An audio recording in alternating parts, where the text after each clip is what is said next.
السلام عليكم ورحمة الله تعالى وبركاته. نجم المنتخب الوطني يفاجئ الجميع باختياره تحطيم مسيرته الكروية قبل الأوان.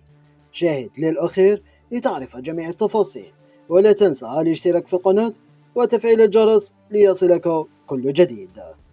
في خطوة مفاجئة اقترب الدول الجزائري سعيد بالرحمة من مغادرة فريقه ليون الفرنسي والاتجاه بخطى ثابتة للقضاء على مسيرته الكروية مبكرا، إذ أن الأخبار الآن تقول أن سعيد بالرحمة في مفاوضات متقدمة مع فريق من الدرجة الثانية السعودية.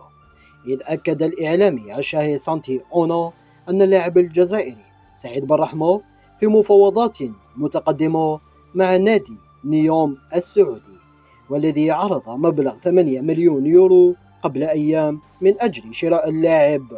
يذكر أن سعيد انضم لفريق ليون عام 2024 معارا من ويست هام الإنجليزي، وبعد تألقه في النصف الثاني من الموسم السابق قام الفريق الفرنسي بتفعيل بونشيرا عقده، ووقعوا معه على عقد إلى غاية 2027.